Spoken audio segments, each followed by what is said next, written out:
Maesteg and its neighbouring villages are situated in one of the broadest of the South Wales valleys, surrounded on all sides by high mountains.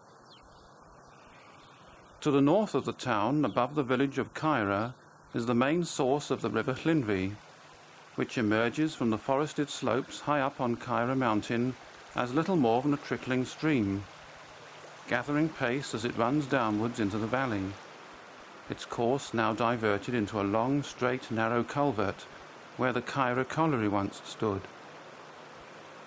As it progresses further down the valley, in Maesteg it passes beneath the old cast-iron bridge constructed in 1835, a lasting relic of the early iron-making days, now long gone, before flowing onwards through the town centre. Lower down the valley, below Llanganoid, it quietly laps past Pontrhydydd Heath, and eventually, after joining up with the Garw and Ogmore rivers, it runs out into the Bristol Channel on the eastern edge of a wide sandy bay at Ogmore by Sea.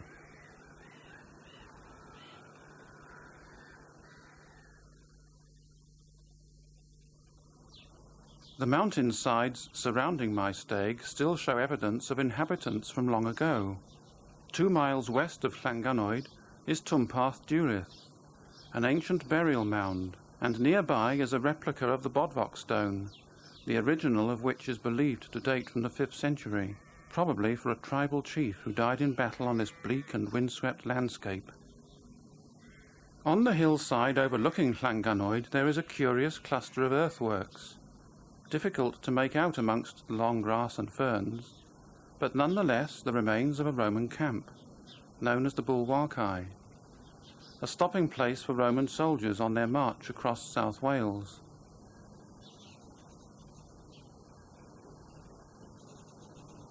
From the other side of the valley, on the road leading down from Llanganoid to Maesteg, it is just possible to make out a pattern, but only when viewed from the air is it evident that the old encampment is still in a good state of preservation.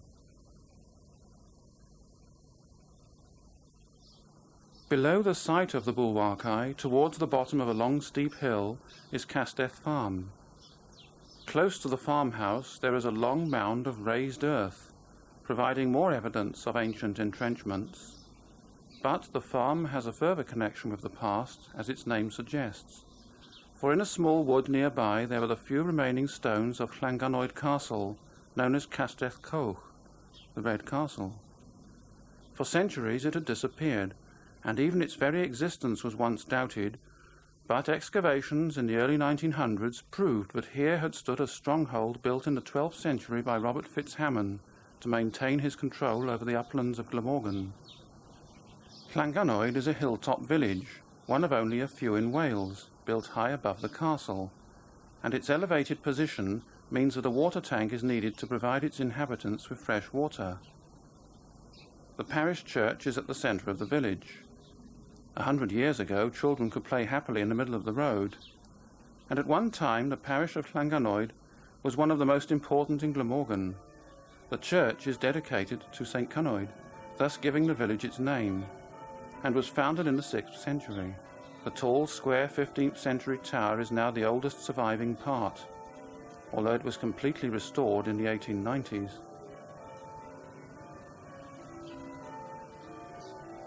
Above the doorway leading into the south porch is a statue of St. Cynoed, and a closer look shows that he is holding in his right hand a model of the church.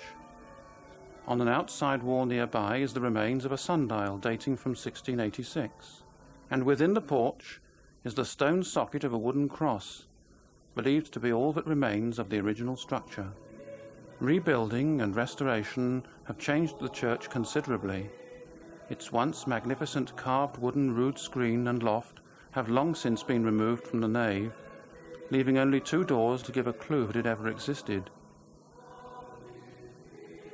Behind the altar is a beautiful painted reredos, displaying pictures from the Gospel, St. Dyfrig, an early Welsh bishop, and St. Cynoed himself.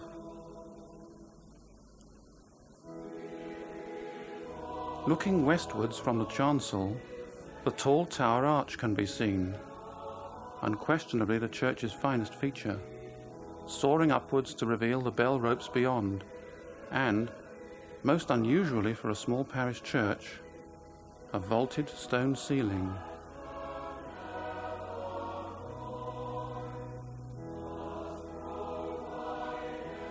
Towards the back of the nave stand 3 very early oak pews, and one can only imagine how many parishioners have sat on these over the centuries.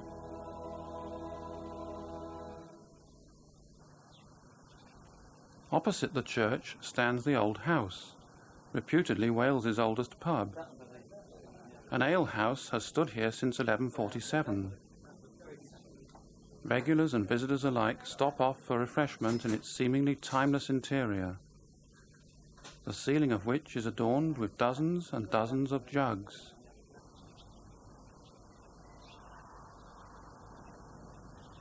Joined to the thatched part of the building is the long room, which was used as the first nonconformist chapel in the valley, although now it is the pub's dining room.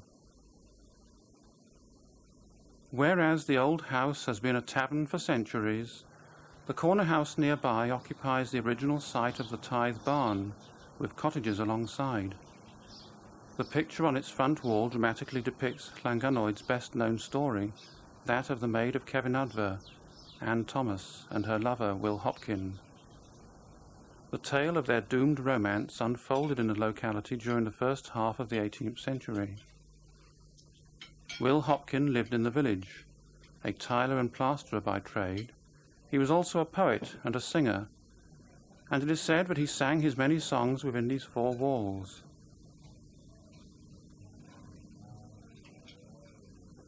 Today's corner house is an inn and a restaurant, and, as with the old house on the other side of the road, it has its faithful locals who like nothing better than to sit down and enjoy a pint of the landlord's best brew.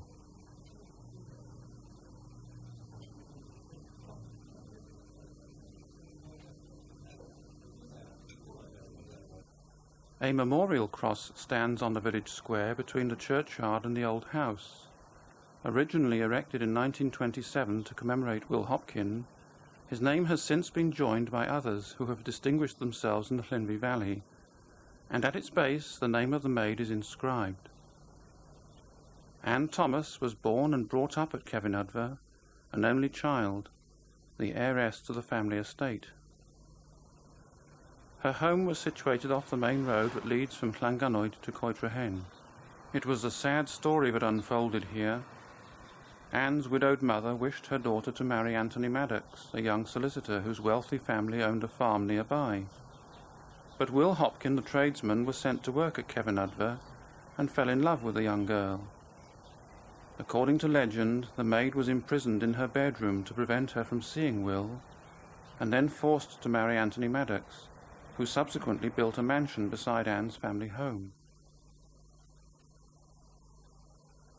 Anne died within 2 years of the marriage, presumably of a broken heart, and the mansion later fell into ruin. Her own home has completely disappeared, with no trace of it to be seen. But a third part of Cefnadfa, the farmhouse, has been restored in recent years. Anne Thomas's name plaque and memorial stone rests in the chancel floor within Llanganoid Church, and Will Hopkin's original stone occupies a wall inside the tower, although a later memorial was placed in the churchyard beneath the western yew tree.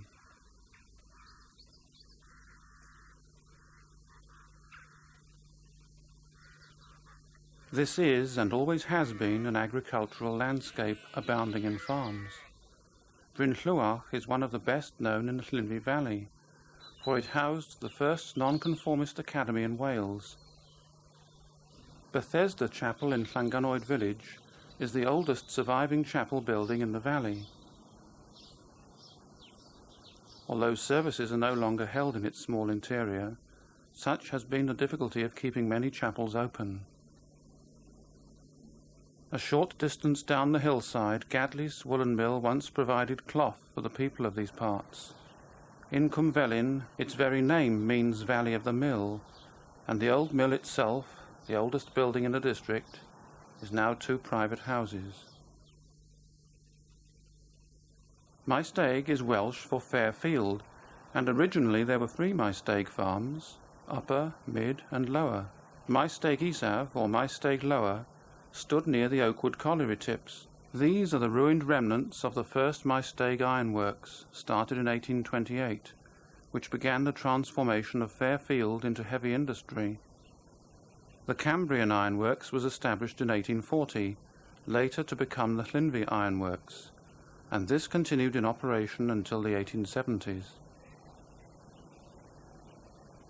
James Allen started a spelter, or zinc works, in 1830.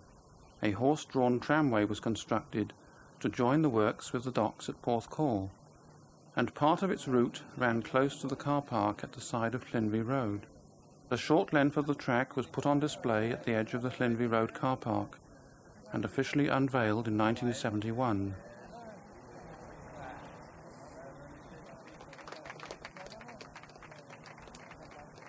Where it can still be seen today.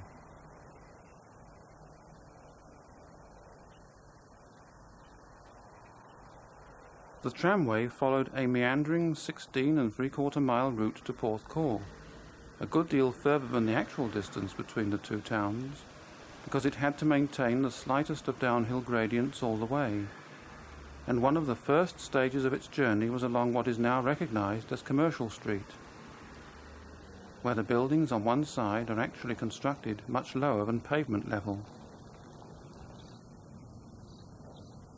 Onwards, following the track that leads into Bethania Street, twisting and turning until it reaches Bridgend Road in Cwmfelin,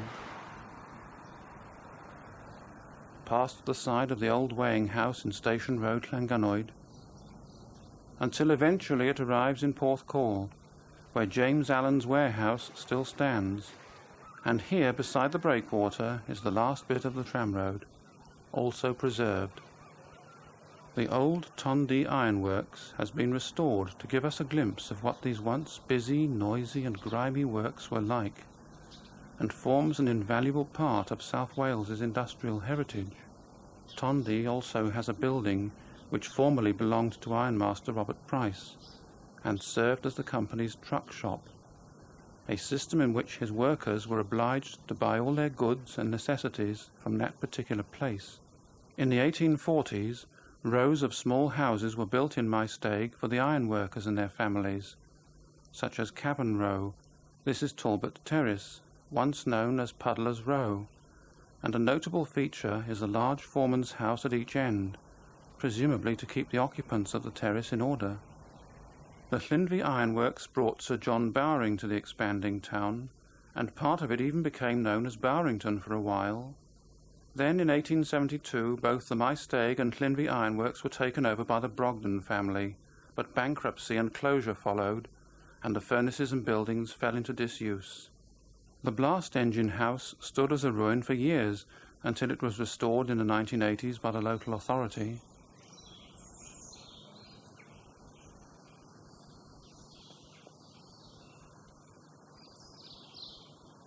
Inside the building, nothing now remains of the massive beam pumping engine that was once installed in its midst, but there are indications that something substantial worked here at one time. The building acquired the name Corn Stores during a later period in its history, storing feed for pit ponies, and a warning notice about the use of matches is still attached to the wall by the entrance. As part of the restoration of this last piece of industrial architecture in Maesteg, a new sports centre was built onto the old engine house, which now serves as the reception area through which all visitors have to pass.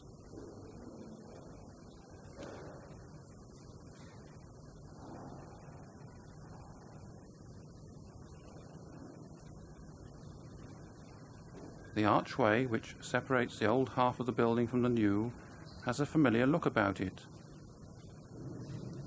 For here it is again, in the remains of number 1 blast furnace. There were 4 furnaces originally. Most of number 1 has been taken down, and all that is left now is the base. The dressed stone used for the outer walls has gone, leaving loose rubble stone behind. And this is where the missing stone went, into the tower of St. Michael and All Angels Church. The tower was constructed in 1958, after over 20 years of fundraising, although the main part of the church was consecrated in 1898. Not surprisingly, considering where the material for the tower came from, the stones used to build the nave, chancel and sanctuary were also once part of the old ironworks, given with the permission of the Talbot family, who owned the land. Upon entering the church, it is possible to appreciate its simplicity and openness. The stained glass east window commemorates the Great War and was given by the congregation in 1920. The central window depicts Christ and St. Michael, the patron of knights and warriors. To the left of the entrance porch is St. Stephen's Chapel, which serves in place of St. Stephen's Mission Church, Pontrydydd, now closed. Figures depicting the 14 stations of the cross are fixed to the walls along the south and north aisles of the nave, 7 each side, presenting a pictorial narrative of Jesus' progress along the road to Calvary. Made by Maesteg artist Stephen Rees, the figures are skillfully sculpted in terracotta.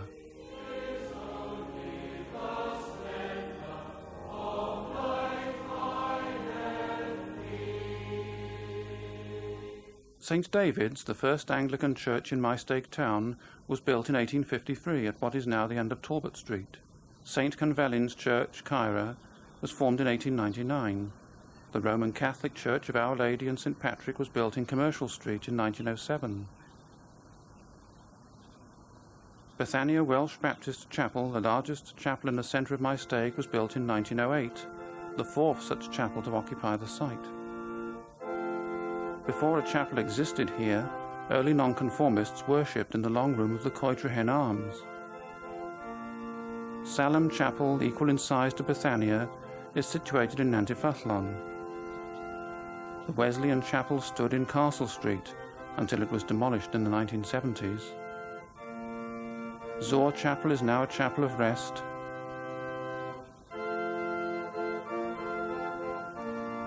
And so is Saran Chapel in Nantyfallon.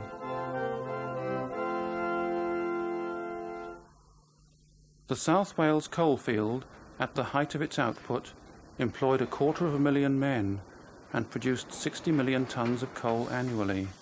By the early years of the 20th century, the coal resources of the entire region were being exploited, and Maesteg had become a major source of its rich underground seams. The Llynfi Valley has seen coal mining for centuries, mainly in the form of levels dug into the sides of the mountains. Mechanized production only commenced much later, so that, industrially speaking, the town had a second birth. Whereas the coal levels were scattered over the high mountain slopes, the deep mines were concentrated on the valley floor. Oakwood Colliery opened in 1868. Garth Pit a little earlier, although it was sunk to a greater depth in 1882. The village of Garth only developed after the Oakwood and Garth pits commenced work, and even here the land nearby is still bare and not built upon. Coynant Colliery was sunk in 1881 on the site of an earlier mine. The village of Nantyfallon, originally known as Tywydd, grew to supply labour for Coynant.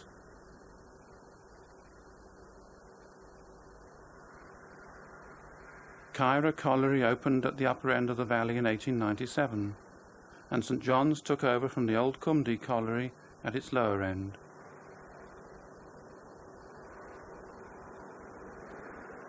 This is the tunnel entrance to number 9 level. The Station Hotel Caira is typical of the large public houses that were built to serve the rapidly growing communities. It stood conveniently close to the railway which connected Maesteg with Abergwynfi.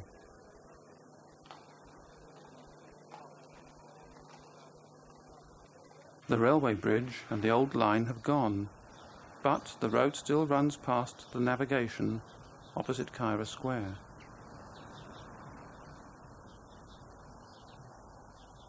Along High Street in Llynfi, one of the oldest buildings is the Mason's Arms, which appears on the 1842 tithe map. The licensee of that period was involved in constructing the furnaces of the Cambrian Iron Company, hence the name of the pub.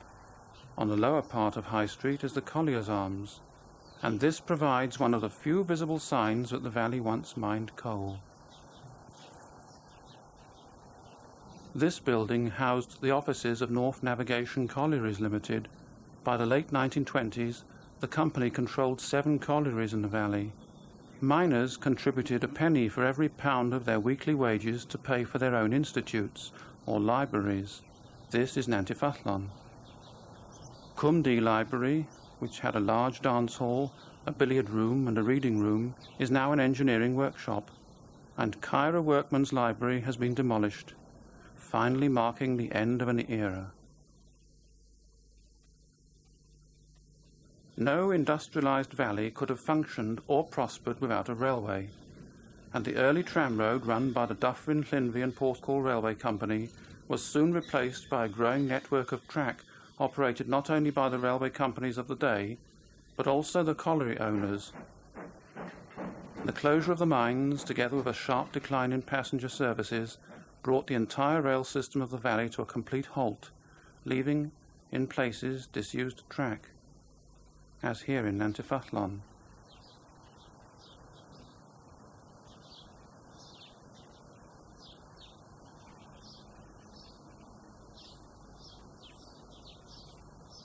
The blocked-up tunnel at Caira that once connected with Cummer, and the demolition of bridges. This used to be the old ironworks bridge at the bottom of Castle Street.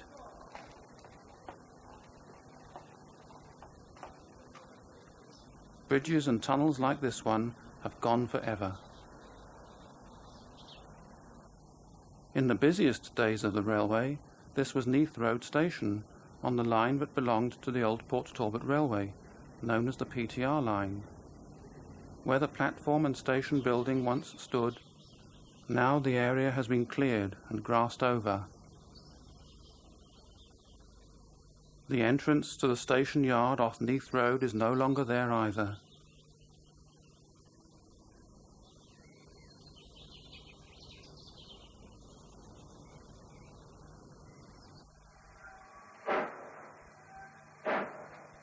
And no steam locomotive will run in front of Port Terrace again. In its day, the PTR line ran around Maesteg in a loop and headed off towards the Garrow Valley. A grand viaduct was built for it at Pontrhydycke, below Llangynoed, and although the line has long since closed and the track been taken up, the viaduct survives intact, a gigantic monument to the age of steam.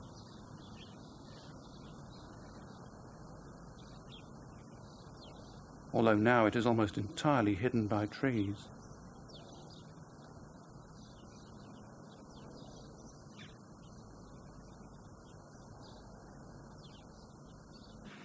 Before the day of the motor car, crowds of people from the valley would catch an excursion train to the seaside. Here the train is approaching Porthcawl in the late 1950s.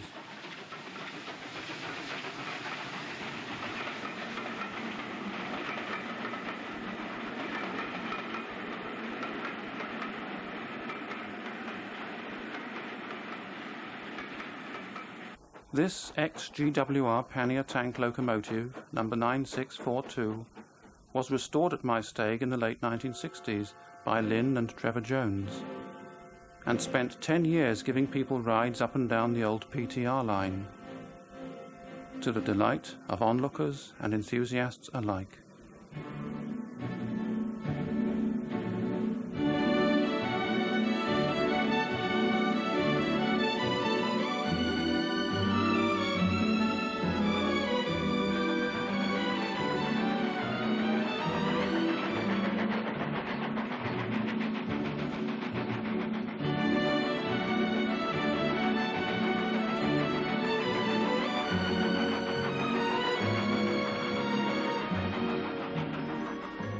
Maesteg's Castle Street station closed for passenger services in 1970, and the station buildings were knocked down, leaving only the footbridge in place,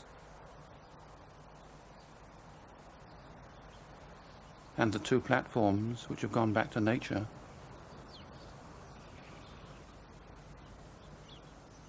Passenger trains resumed in 1992, and the new Maesteg station, a short distance further down the line, is now a terminus.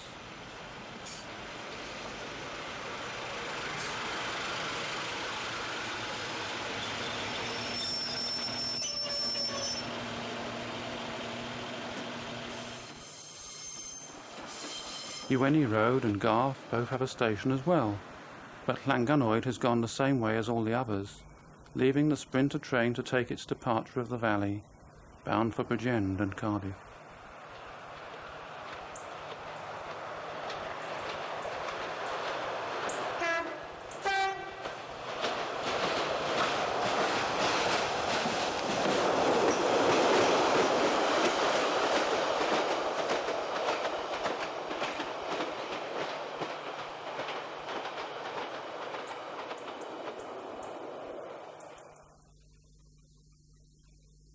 Pit closures brought unemployment to the valley, and people began to drift away in search of work elsewhere. By 1980, only Coinant and St John's Colliery were still open, together with the Maesteg washery. But within 8 years, these would all be closed down for good. When the pit headgear came to a standstill for the last time, and the final shift went home, in moved the demolition teams.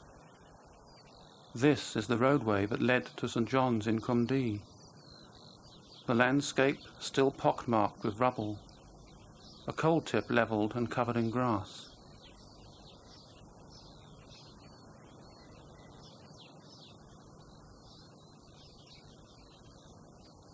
Here, men in their hundreds once worked, but little is left to show for it, except twisted, rusting rails. A gate left permanently open. A sign.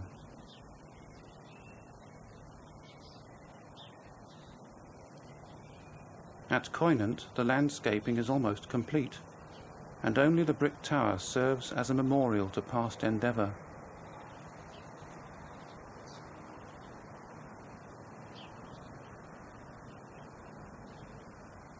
Kyra's reinstatement is finished. You wouldn't even know that there had ever been anything here.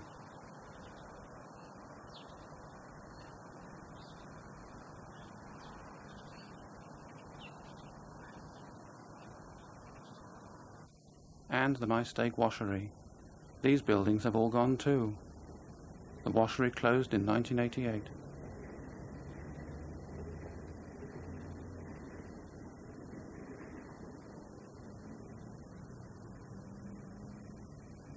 Light industry has also come and gone in Maesteg. Although cosmetics are still made at the old Revlon factory, components for the motor industry are manufactured at Cooper Standard. And household tissue products roll off the paper mills outside Llanganoid.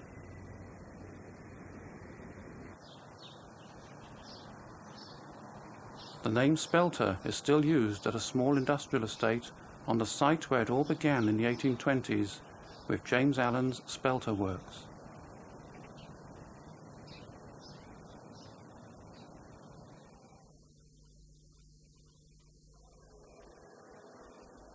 The town's main shopping street, in the Bowerington of olden days, was named Commercial Street. It had very wide pavements and a rather narrow carriageway, which served the transport of the day well enough. The street is busy, but not crowded.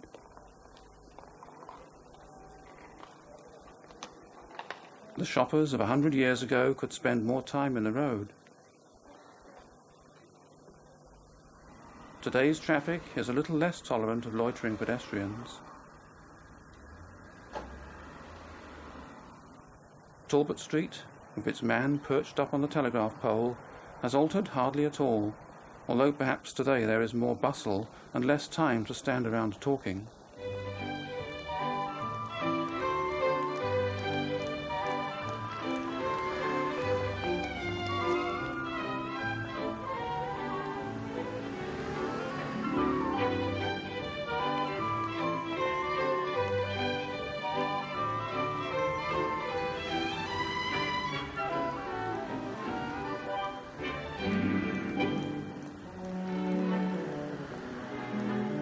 This imposing building, standing on the corner of Commercial Street and Neath Road, is Hartshorn House, named after Vernon Hartshorn, miner's agent in the Maesteg district and Lord Privy Seal in the second Labour government of 1929. It was the cooperative store from the time it was built in 1916, but big department stores became unpopular and costly to manage, and now the Bowerington Arcade, as it is called, accommodates small individual shops and stalls run by local traders.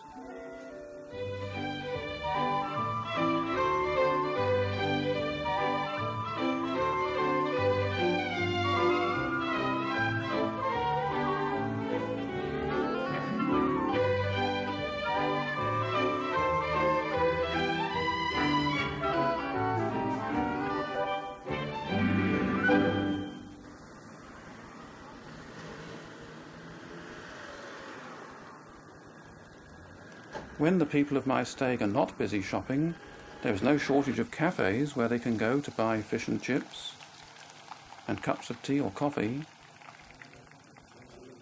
and then sit down to have a good old gossip, or make do with just a quick takeaway.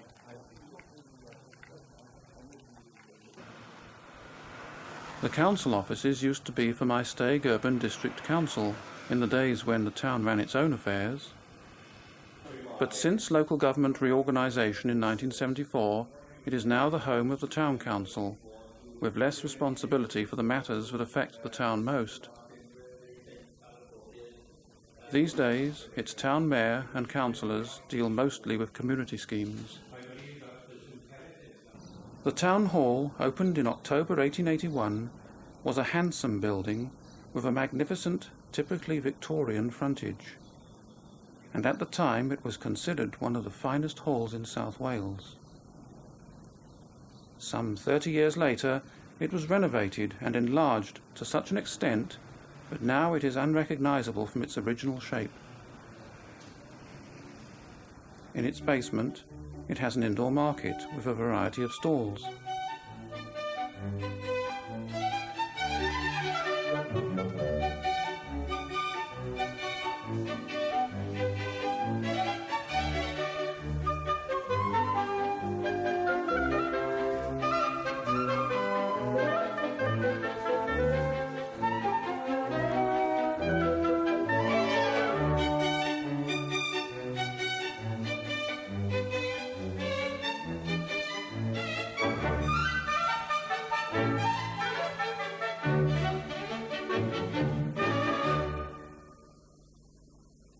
Upstairs, in the main hall, the walls are decorated with paintings by the eminent artist Christopher Williams, born in Maesteg in 1873 and educated locally before leaving Wales to study at the London College of Art and the Royal Academy Art School.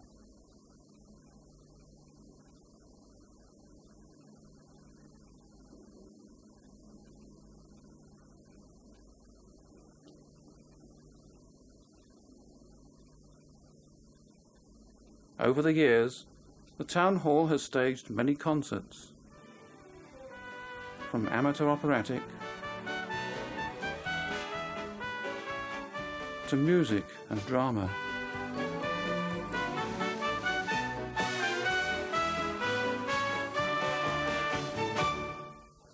Shows still draw the support of an enthusiastic audience.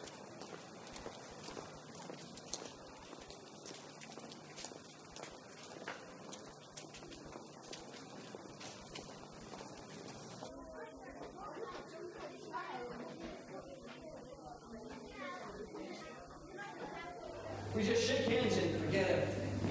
Yeah, shake his hand, Stu! How'd you run my leg? Sorry. Watch what you're doing, you idiot! Hey, take that back.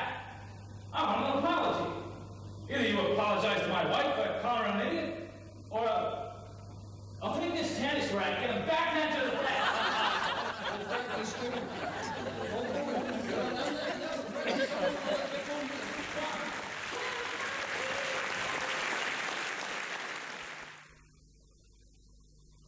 With a large population mostly employed in heavy industry, Maesteg needed its own hospital, and in 1915 work commenced on the building of the General Hospital alongside Neath Road, paid for by voluntary subscriptions and money raised from the miners' wages. This is a picture of the nursing staff shortly after the hospital opened. Its strikingly attractive architecture remains almost unchanged to this day, except that an additional wing was built in the 1930s, and yet another extension in 2000. The fact that Maesteg has its own hospital at all is entirely due to its active committee of friends who work tirelessly to keep it open. The familiar rows of terraced houses, Brown Street, Grove Street, the Hearts of Oak cottages,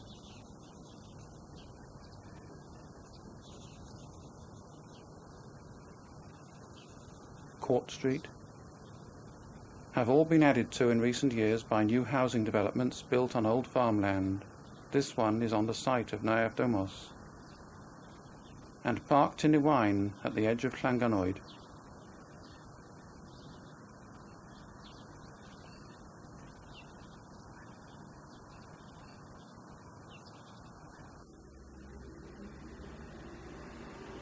A bus makes its way slowly down Talbot Street, heading for the town's bus station behind the town hall.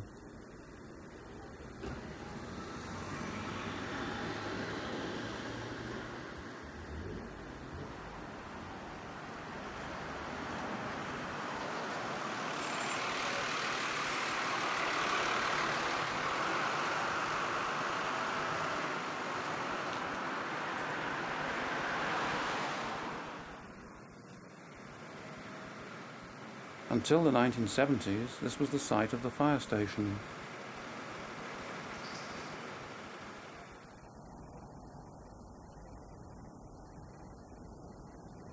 Its tall tower once a familiar landmark beside the open-air market. The firemen of the day photographed proudly in front of their appliances.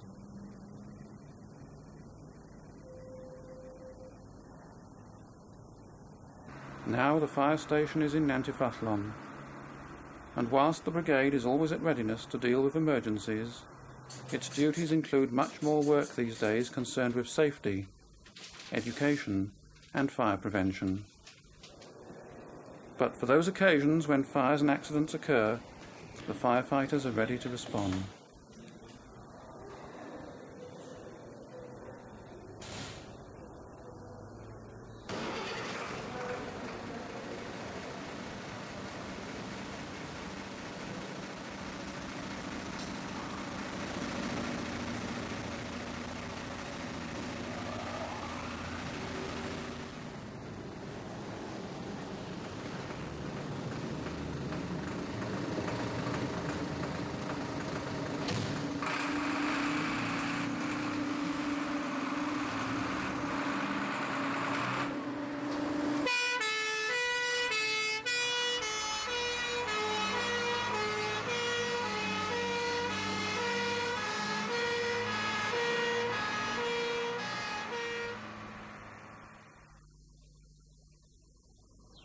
From industry to leisure, Maesteg Sports Centre shows how the passing of the years has affected the town.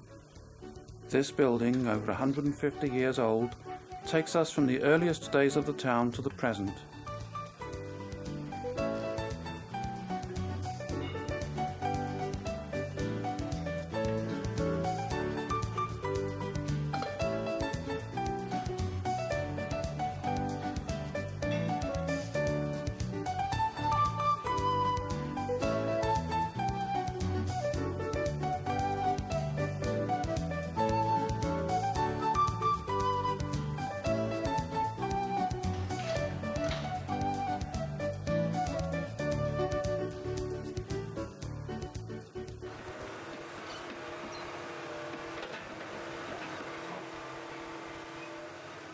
The heavy machinery's task is to reclaim the landscape, to restore it to its former beauty.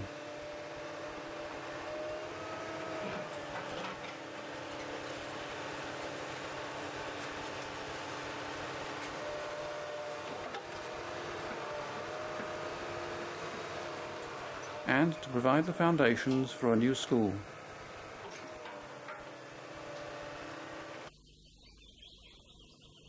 Farms of the past are still working.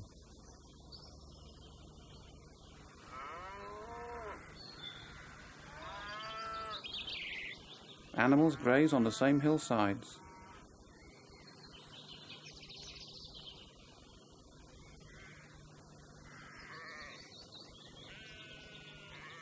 Tractors with their bales of hay pass through the centre of town.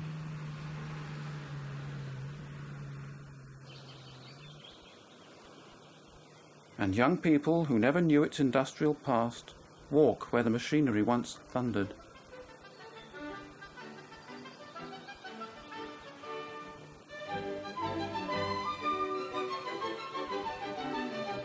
Today, the Llynfi Valley is peaceful and looks forward to its future.